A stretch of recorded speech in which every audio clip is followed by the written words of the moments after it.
কত ঘন্টা করে পড়াশোনা করতে বা কিভাবে এগিয়েছো? মোটামুটি দিনে 8-10 ঘন্টা মিনিমাম পড়াশোনা করতাম। পড়াশোনার বাইরে আমার গল্পের বই পড়তে, ক্রিকেট খেলা দেখতে ভালো লাগে, যদিও এখন তার বেশি খুব তো সময় হয় না, মেনলি পড়াশোনা নিয়েই থাকতে হয়। তোমার সম্পূর্ণ নম্বরগুলি যদি একটু বলো। না, সম্পূর্ণ নম্বর এখনই জানা যাচ্ছে না, যেহেতু বোর্ডের ওয়েবসাইটে 3টার পর থেকে রেজাল্ট জানা যাবে। সর্বমোট তুমি কত পেয়েছো? সর্বমোট 496। বাবা মার গুরুত্ব কতটা, কি বলবে? বাবা মায়ের গুরুত্ব মারাত্মক, এবং আমার মানে একদম তারাই সবচেয়ে বেশি আমাকে গাইডেন্স করেছেন।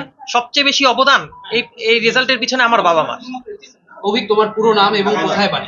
আমার পুরো নাম অভিক দাস, আমার বাড়ি আলিপুরদুয়ার শহরে, পূর্ব আনন্দনগর মাস্টার পাড়ায়। এর আগে তো মাধ্যমিকের রেজাল্ট কি হয়েছিল এবং হঠাৎ করে রাজ্যে প্রথম হয়ে গেল? মাধ্যমিকে আমি 4th হয়েছিলাম।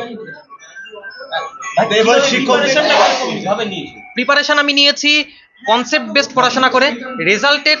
রেজাল্টে ফোকাস করার চেয়ে আমি বেশি জোর দিয়েছি যে ফিজিক্স, কেমিস্ট্রি, ম্যাথ, বায়োলজি, সায়েন্সের যে সাবজেক্টগুলি আছে এগুলি ডিপলি বোঝার, যাতে ক্লাস 11-12 এর লেভেলে যত জিনিস আছে এই সাবজেক্টের একটাও জিনিস যাতে অজানা না থাকে। আর এটার জন্য টেক্সট বইয়ের প্রত্যেকটা লাইন খুঁটিয়ে পড়েছি, এবং শুধু একটা মাত্র টেক্সট বই না, আমি একাধিক টেক্সট বই পড়েছি, তার সাথে মক টেস্ট পেপার সলভ করেছি, সবই আমাকে সাহায্য করেছে। আচ্ছা, এই যে কনসেপ্ট বেসড পড়াশোনার কথাটা তুমি বলছো, এটার ফান্ডাটা কি? কনসেপ্ট বেসড পড়ার ফান্ডা একমাত্র সেটাই হলো যে সায়েন্সের ক্ষেত্রে বিশেষত যে পড়াটাকে মুখস্থ না করে আমি যদি সেটাকে ভিতর থেকে বুঝি, যেমন নিউটনের গতিসূত্র কেউ মুখস্থও করতে পারে, কেউ ভিতর থেকে বুঝতেও পারে। যদি কেউ ভিতর থেকে বুঝে পড়ে তাহলে তার সারা জীবন মনে থাকবে এবং সে পরীক্ষায়ও গুড স্কোর করবে। এই কনসেপ্ট বেস পড়াশোনাটা কি শুধু বিজ্ঞানের ক্ষেত্রেই প্রযোজ্য নাকি যত সাবজেক্ট আছে?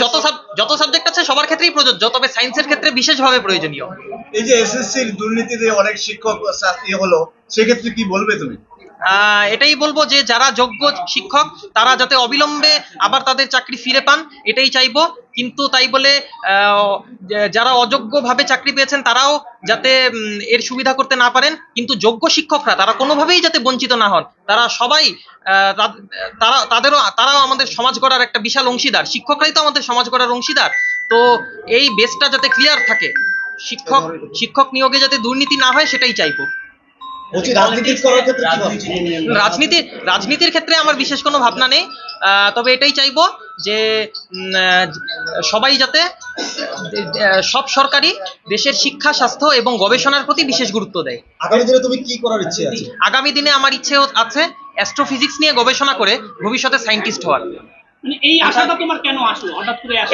কেন তোমাকে এই আশাটা ঠিক হঠাৎ করে না, আমার ছোটবেলা থেকে আমি যখন আকাশের দিকে চেয়ে থাকতাম তখন একটা মানে ওয়ান্ডারলাস্ট ফিলিং হতো। তো তার জন্য আমি সবসময় জানতে চেয়েছি যে এই আকাশে, আমাদের এই বিপুলা এই ব্রহ্মাণ্ডে কত কি আছে তা একটু জানার চেষ্টা করি। এবং ছোটবেলা থেকে আমি স্টিফেন হকিং, বিখ্যাত অ্যাস্ট্রোফিজিসিস্ট, তার বহু লেখা বই এবং জীবনী পড়েছি। তো তার থেকে আমি খুব ইন্সপায়ার্ড হয়েছি, এবং এই কারণেই আমি অ্যাস্ট্রোফিজিক্স নিয়ে পড়তে চাই।